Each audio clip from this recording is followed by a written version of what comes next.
ಗೀತಾ ಮಹಾತ್ಮೆ ತದ್ವಿಧಿ ಪ್ರಣಿಪಾತೇನ ಪರಿಪ್ರಶ್ನೇನ ಸೇವಯ ಉಪದೇಕ್ಷ್ಯಂತಿ ತೇ ಜ್ಞಾನಂ ಜ್ಞಾನಿನಸ್ತತ್ವದರ್ಶಿನಃ.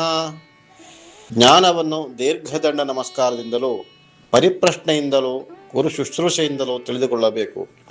ತತ್ವವನ್ನು ಅರಿತ ಜ್ಞಾನಿಗಳು ನಿನಗೆ ಜ್ಞಾನವನ್ನು ಉಪದೇಶ ಮಾಡುವರು.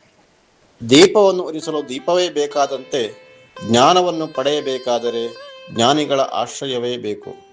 ಶಾಸ್ತ್ರಗಳು ಜ್ಞಾನ ರೂಪದಲ್ಲಿ ಮನಸ್ಸಿನ ಆಳಕ್ಕೆ ಇಳಿಯಬೇಕಾದರೆ ಗುರುಕರುಣೆಯಿಂದ ಮಾತ್ರ ಸಾಧ್ಯ ಎನ್ನುತ್ತದೆ ಶ್ಲೋಕ.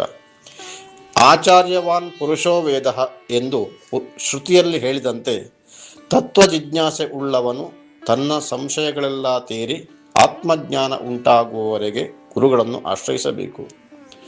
ಶ್ರದ್ಧೆ, ಭಕ್ತಿ ಮತ್ತು ಸರಳ ವ್ಯಕ್ತಿತ್ವ ಇದ್ದವರು ಮಾತ್ರ ಜ್ಞಾನ ಸಂಪಾದನೆಗೆ ಅರ್ಹರು. ಜ್ಞಾನಾರ್ಜನೆ ಮಾಡುವವರು ಗುರು ಸೇವಾ ಶುಶ್ರೂಷೆಗಳನ್ನು ಮಾಡಲು ಗುರುವಿನ ಬಳಿ ಹೋಗಬೇಕು.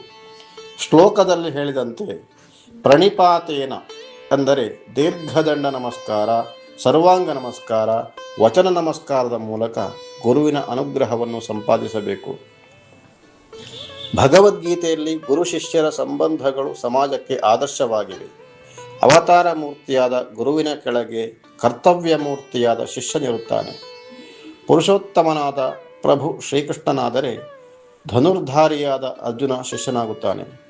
ನ ಭೂತೋ ನ ಭವಿಷ್ಯತಿ ಎನ್ನುವಂತೆ ಧನುರ್ಧಾರಿ ಅರ್ಜುನನಿಗೆ ಯೋಗೇಶ್ವರ ಕೃಷ್ಣ ಬೋಧಿಸಿದ ಗೀತೋಪದೇಶವು ಜನ್ಮ ಜನ್ಮಾಂತರದ ಪೂಜನೀಯ ಸಂಬಂಧವಾಗಿದೆ.